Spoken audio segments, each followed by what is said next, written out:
Nouvelle édition du Masterworks Hebdo où on revoit l'actualité des 7 derniers jours sur Masterworks. Masterworks, l'art d'investir ou investir dans l'art. Trois nouvelles œuvres nous ont été proposées cette semaine, dont une dans laquelle j'ai investi. Des nouvelles de la part de Masterworks. On voit ça tout de suite. Bonjour, bienvenue sur ma chaîne YouTube Masterworks au Canada où on parle de la plateforme d'investissement Masterworks, l'art d'investir ou investir dans l'art, mon investissement préféré à date. Ma cabane au Canada.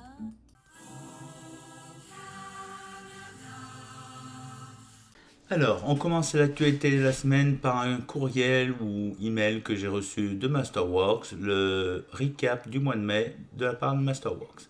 Alors, ils m'apprennent que mon Sharpe ratio est de 1.1, donc c'est plus vous êtes au-dessus du 1, plus c'est sécurisé, et que en ayant ce ratio de 1.118, et plus précisément, je suis parmi les plus hauts Sharpe ratio au Canada.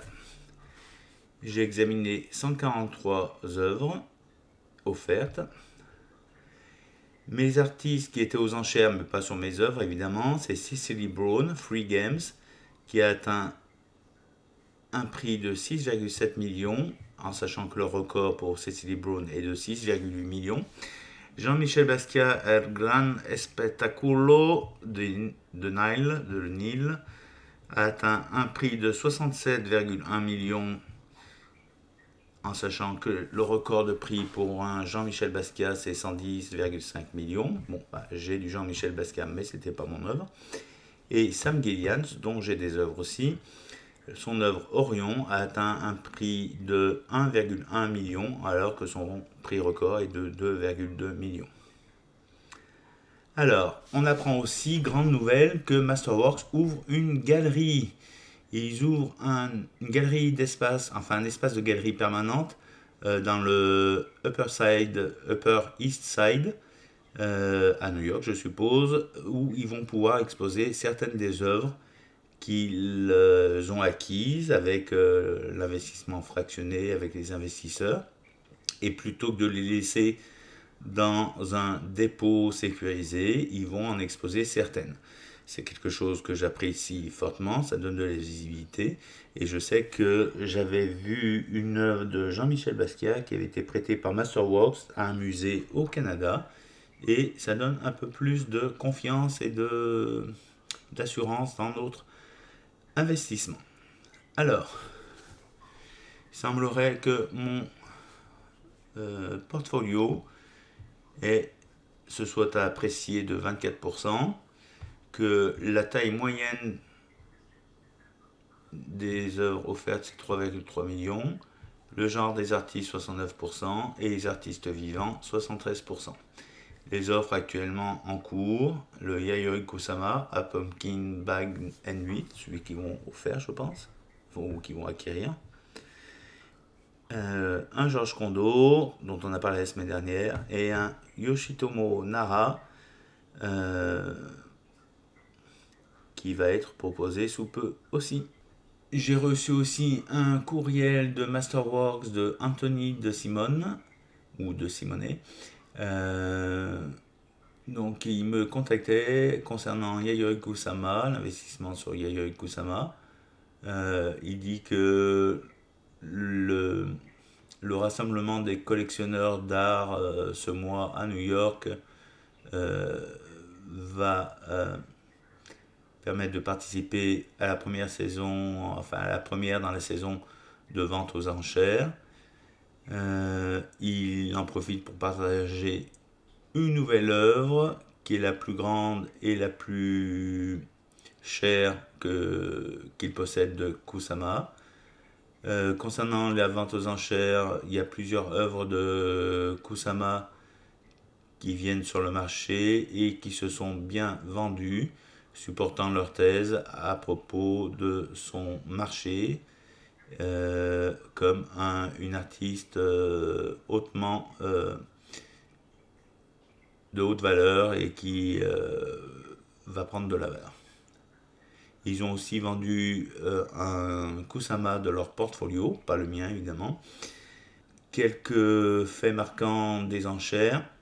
Le Infinity Net TWXOB s'est vendu pour 2 964 000, dépassant la fourchette haute de l'estimation de 1,8 million.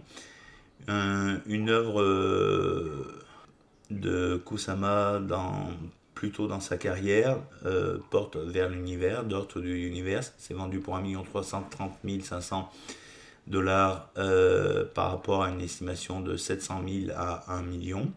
Et Pumpkins, une œuvre de plus petite échelle, de plus petite taille, dans la série des citrouilles des Pumpkins de l'artiste, a atteint un prix de 2 46 500 dollars à la vente aux enchères Christie's, Gerald Feinberg, et il était estimé entre 1,5 et 2 millions, et il a atteint un prix de 2 46 500 dollars. Il y a aussi une exhibition solo majeure à la méga galerie David Zwirner à New York. Il y a un podcast.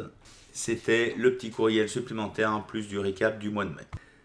Donc la première œuvre que je vous présente, qui nous a été offerte cette semaine, c'est une œuvre de Helen Frankenthaler, artiste née en 1928 et décédée en 2011, américaine.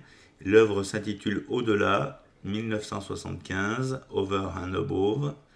C'est une acrylique sur toile d'une taille de 1,02 m par 4,01 m.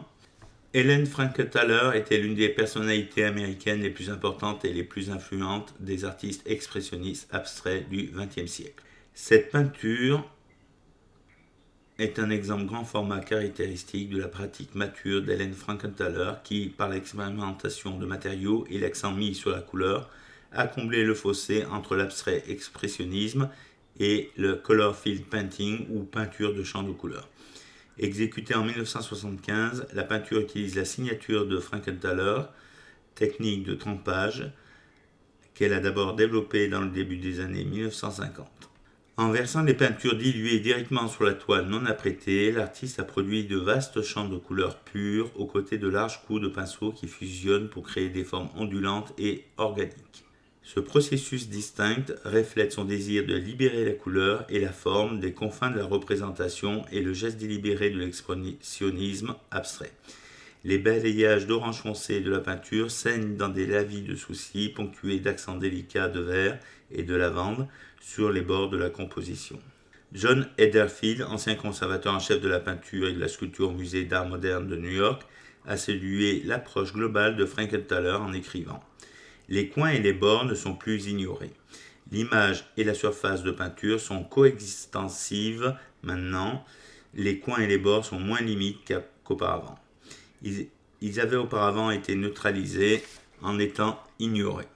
Maintenant, ils sont agrandis. » Au milieu des années 1970, l'artiste avait remplacé son ancienne essence de térébenthine peinture à l'huile avec de l'acrylique dilué, ce qui lui a permis d'obtenir des lavages plus complexes de couleurs vives et lumineuses.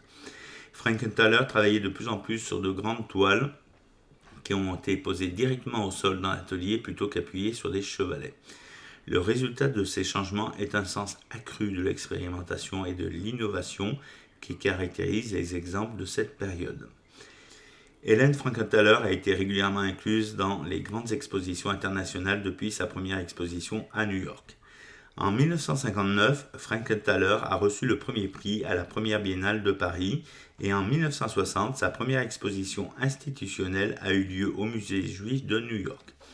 En 1966, Frankenthaler représente les États-Unis à la 33e biennale de Venise aux côtés d'Ellsworth Kelly, Roy Lichtenstein et Jules Olitsky, et une grande exposition au Whitney Museum of American Art a suivi en 1969. Le musée d'art moderne de Fort Worth a organisé une rétrospective itinérante en 1989 qui a visité le musée d'art moderne de New York, le musée d'art du comté de Los Angeles et le Detroit Institute of Art. En 2019, la Tate Britain a montré une exposition d'1 an de peintures sélectionnées par l'artiste et en 2021, une grande exposition collective intitulée Femme dans l'abstraction, a mis en évidence son travail au Centre Pompidou à Paris. En avril 2022, la Kunsthalle Krems en Autriche et le musée Folkwang à Essen en Allemagne a co-organisé une solo-exposition intitulée Helen Frankenthaler Painterly Constellation, qui comprend 74 œuvres et se déroulera jusqu'en mars 2023. Ou plutôt, s'est déroulé jusqu'en mars 2023. Depuis le 19 mai 2023, l'artiste a vu des augmentations significatives des prix aux ventes aux enchères ces dernières années et ses records d'enchères sont portés par les toiles vendues au cours des 2 années précédentes. Royal Fireworks de 1975, vendu le 29 juin 2020 chez Sotheby's New York pour 7 895 300 $. Dream Decision de 1976, vendu chez Sotheby's New York le 19 novembre 2021 pour 5 894 100 $. Et Circe de 1974, qui s'est vendu pour 4 769 000 $ chez Sotheby's New York le 19 mai 2022. Alors ici, Over and Above de 1975 ou au-delà, nous est proposé à la collecte à 1 560 000 $. L'appréciation annuelle d'œuvres similaires est de 17,7%. L'appréciation annuelle d'œuvres similaires au cours des 10 dernières années est de 31,4%. Et l'appréciation annuelle de répétition médiane des ventes est de 14,7%. Et elle a un superbe Sharpe ratio de 1,64, ce qui est énorme. On voit ici un aperçu des ventes aux enchères pour des œuvres similaires. Et on voit effectivement que c'était dans les 3 millions dernièrement, avec un record à 8 millions, mais on est quand même plutôt dans une moyenne de 3 millions. Et là, on nous propose à 1 560 000. Donc, a priori, il y a de quoi avoir du rendement dessus, mais peut-être sur plusieurs années. Un portrait de l'artiste défunte, une vue plus détaillée de son œuvre, et un aperçu de la taille de l'œuvre avec une personne posant devant. On enchaîne avec la deuxième œuvre proposée cette semaine écoulée. C'est une œuvre de Adrian Gheni, qui est né en 1977 et non pas en 1959 comme est indiqué sur l'affiche, et en Roumanie et non pas au Japon. Donc je pense qu'ils ont fait un mauvais copier-coller d'une autre artiste japonaise. Et le titre de l'œuvre, c'est un autoportrait datant de 2014. C'est une huile sur toile sur carton d'une taille de 41 par 25 cm, donc une petite œuvre. Adrian Gheni est un important peintre contemporain reconnu pour ses compositions colorées et abstraites chargées de références historiques de l'art. Les plus reconnaissables dans l'œuvre d'Adrian Gheni sont ses portraits historiques peints et grattés en couches alternées à l'aide d'un couteau à palette afin d'abstraire le sujet. Gheni est devenu fasciné par Van Gogh à un jeune âge et son voyage de 1998 pour voir l'autoportrait de Van Gogh au musée d'Orsay a laissé une impression durable sur l'artiste, encore visible dans son travail des décennies plus tard. Cette peinture fait partie d'une plus grande collection d'œuvres où Gheni se dépeint comme des personnages historiques tels que Van Gogh, Charles Darwin ou Elvis Presley. Dans l'œuvre thématique, Gheni présente son propre visage d'une manière floue et déformée avec des traits abstraits de peinture sombre. Cette peinture a été créée en 2017, bizarre parce qu'on nous disait 2014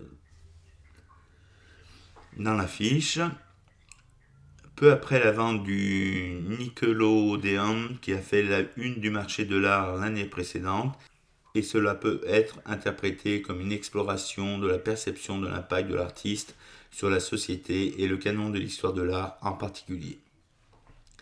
Les autoportraits de Gheni sont devenus parmi les toiles les plus recherchées dans son œuvre. De 2011 à 2012, le travail de Gheni a été inclus dans Le Monde vous appartient, une exposition collective. On reprend tout. De 2011 à 2012, le travail de Gheni a été inclus dans Le Monde vous appartient, une exposition collective au Palazzo Grassi de Venise. Et en 2015, l'artiste a présenté La Roumanie à la 56e Biennale de Venise. Adrian Gheni a également été présenté en exposition solo au Musée d'art contemporain de Denver, au Stedelijk Museum voor Actuele Kunst en Belgique et la Tête Liverpool, entre autres.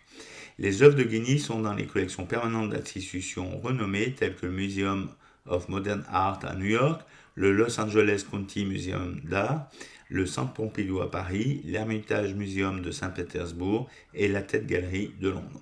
À date du 23 mai 2023, les records d'enchères de Gheni sont menés par la vente de P-Fight Interior 12 de 2014, qui s'est vendu pour 81 60 000 dollars hongkongais, soit 10 326 314 dollars américains, le 26 mai 2022 chez Christie's à Hong Kong, suivi de le Nickelodeon de 2008 qui s'est vendu pour 7 109 000 livres sterling, soit 9 54 022 dollars, le 6 octobre 2016 chez Christie's à Londres, suivi enfin par Degenerate Art de 2016, vendu 9 286 700 dollars le 19 mai 2022 chez Sotheby's à New York.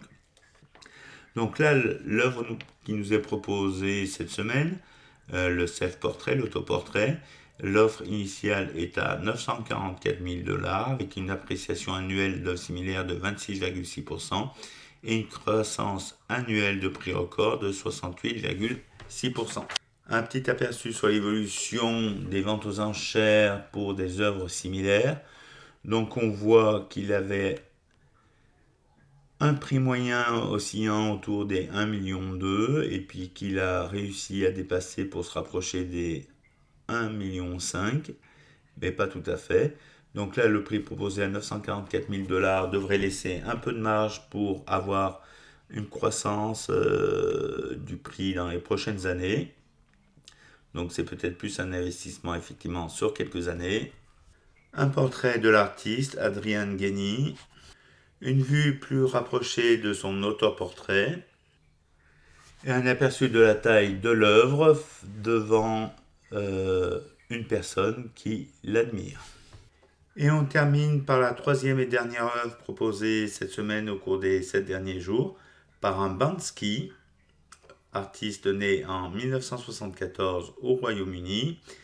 Le titre de l'œuvre c'est Exclamation Rat, créé en 2003. C'est une peinture en aérosol sur toile d'une taille de 41 cm par 30 cm. La figure mystérieuse connue uniquement par sa touche de graffiti, Banksy est un important artiste et activiste connu pour ses œuvres sociopolitiques souvent controversées.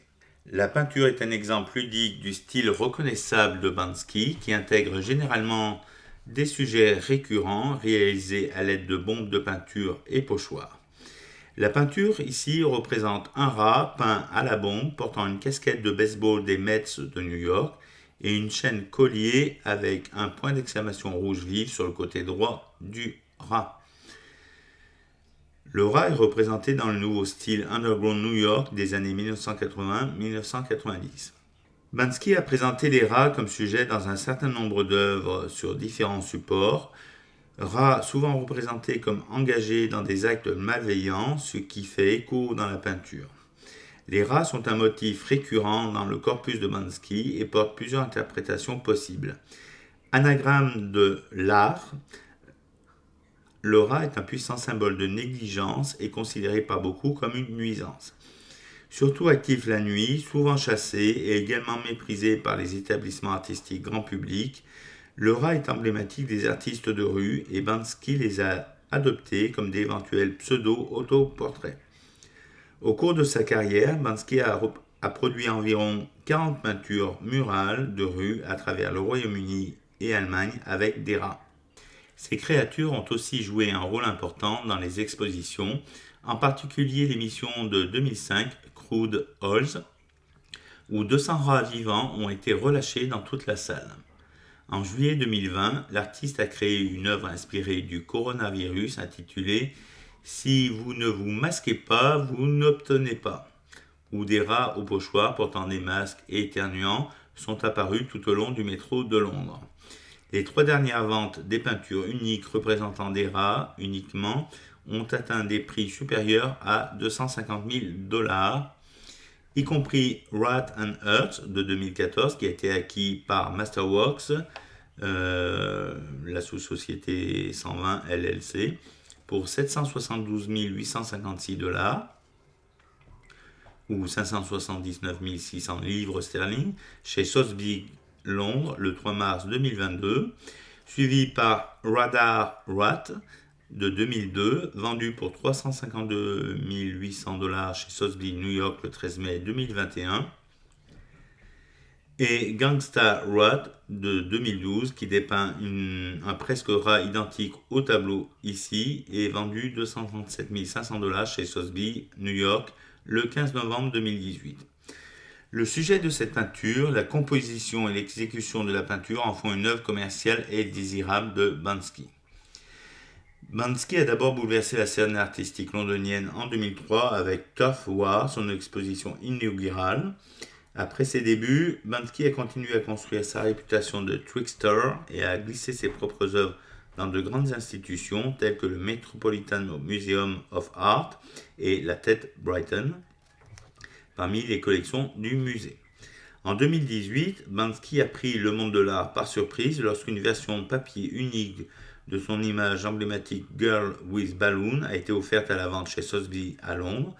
L'œuvre, vendue pour un impressionnant 1 042 000 livres sterling, soit 1 364 668 $, et au dernier coup de marteau, l'œuvre est passée à travers un broyeur caché dans le cadre conçu par l'artiste et a été partiellement autodétruite. Lorsque l'œuvre d'art à moitié déchiquetée a été remise aux enchères le 14 2021 avec le nouveau titre Love is in the Bin, il s'est vendu 18 582 000 livres, soit 25 426 400 $ et est devenu le travail le plus cher par l'artiste aux ventes aux enchères. Effectivement, un petit coup de broyeur et on est passé de 1 364 000 $ à 25 millions de dollars. Pas mal comme promotion et coup de théâtre. Les meilleurs records d'enchères de Banksy sont menés par la peinture mentionnée ci-dessus, c'est-à-dire Girl with Balloon qui est devenue Love is in the Bin, le 23 février 2021 chez Sotheby's à Londres, Tournesol, suivi de Tournesol de Petrol Station datant de 2005, vendu à Masterworks pour 14 558 000 $ le 9 novembre 2021 chez Christie's à New York, et Love is in the Air qui s'est vendu pour 12 903 000 $ le 12 mai 2021 chez Sotheby's à New York. Alors l'offre de l'œuvre ici, l'offre initiale de l'œuvre est de 401 000 $. L'appréciation annuelle d'œuvres similaires est de 26,5%. Croissance annuelle des prix records de 66%.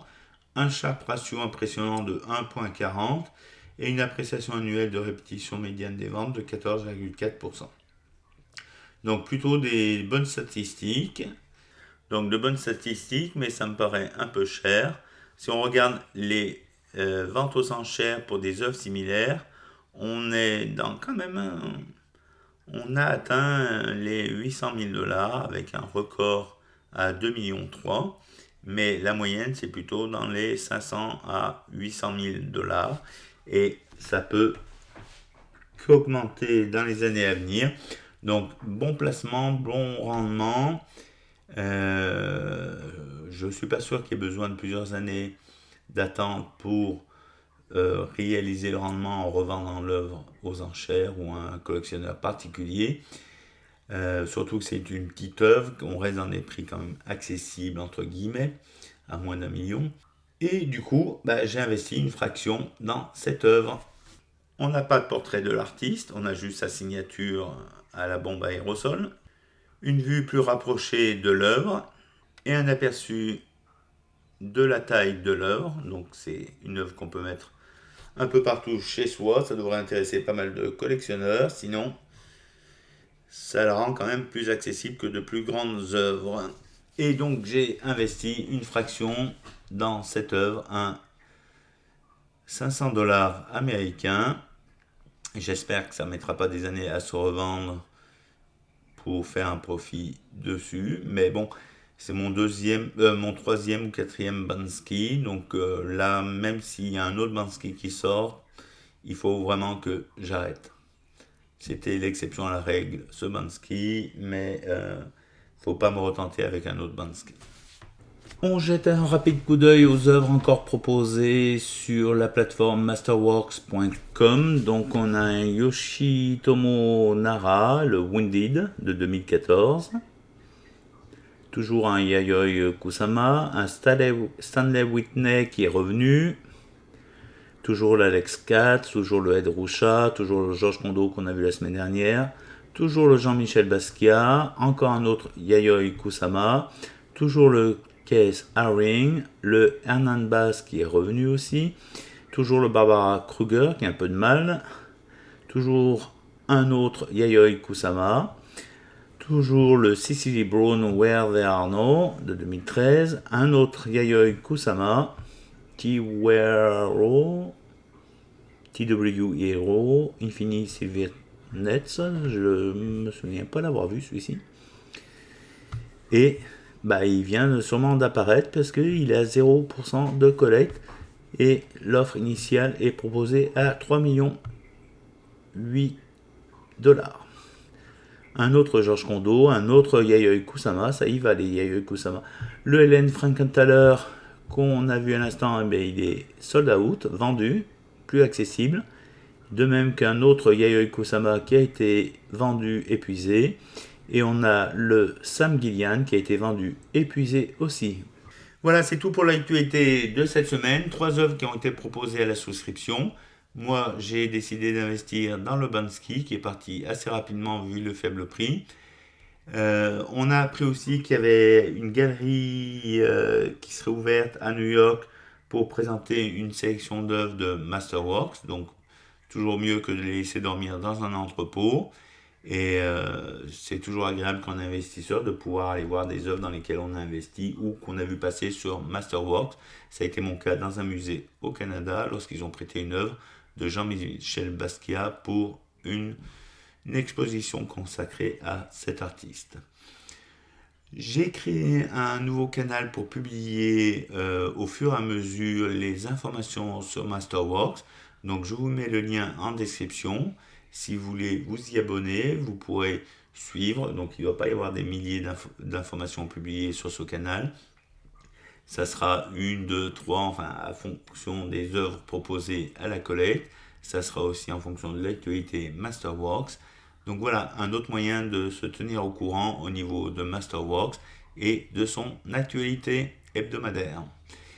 Merci à vous d'avoir regardé cette vidéo sur Masterworks et je vous souhaite une bonne semaine. On se retrouve la fin de semaine suivante. Bisous, ciao!